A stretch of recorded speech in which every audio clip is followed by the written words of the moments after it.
এক বছর যেতে না যেতেই আমরা দেখতে পেলাম তাদেরকে ফ্যাসিবাদের পক্ষে কথা বলতে।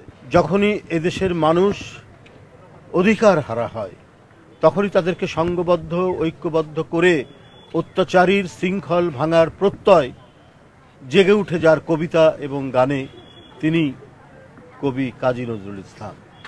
তিনি প্রবন্ধ লিখেছেন, তিনি উপন্যাস লিখেছেন, তিনি নাটক লিখেছেন, তিনি চলচ্চিত্র পরিচালনা করেছেন, কিন্তু সব কিছু ছাপিয়ে সাহিত্যের এই যে নানা দিগন্ত, সেই নানা দিগন্ত ছাপিয়ে তার প্রধান এবং মূল পরিচয় কবি কাজী নজরুল ইসলাম হিসেবেই তিনি সমধিক পরিচিত বাংলা ভাষীদের কাছে।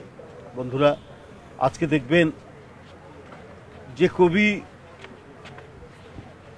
তৎকালীন ঔপনিবেশিক শক্তির বিরুদ্ধে তার শানিত কলম চালাতে দ্বিধা করেননি, তার এক একটি কবিতায় মানুষ জেগে উঠে প্রতিরোধ করত, আর এই কারণে তাকে নির্দ্বিধায়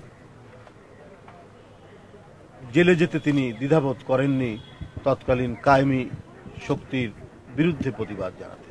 আমরা এখন অবাক হই, কিছু সংস্কৃতিসেবী মানুষ, অল্প কিছু বুদ্ধিজীবী, এত বড় প্রবল আন্দোলন ঘটে গেল, 16 বছরের ভয়ঙ্কর স্বৈর শাসনের যে জাতাকলে মানুষ পড়েছিল সেখান থেকে উদ্ধারের জন্য শিশু, কিশোর, তরুণ, ছাত্র, শ্রমিক, রিকশাওয়ালা জনতা রাজপথে দাঁড়িয়ে হাসতে হাসতে যারা বুলেট বরণ করল, তাদের সেই আত্মদান, তাদের সেই বিরোচিত শাহাদাত বরণ, সেটাকে উপেক্ষা করে এক বছর যেতে না যেতেই আমরা দেখতে পেলাম তাদেরকে ফ্যাসিবাদের পক্ষে কথা বলতে।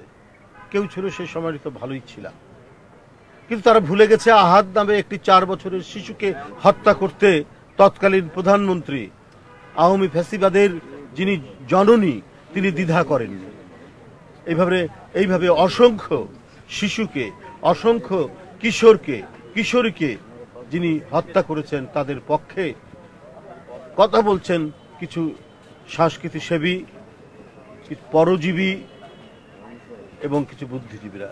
এটাই হচ্ছে একটা ভয়ঙ্কর মানসিক চেতনার পতন। কিন্তু সাধারণ মানুষ এবং যারা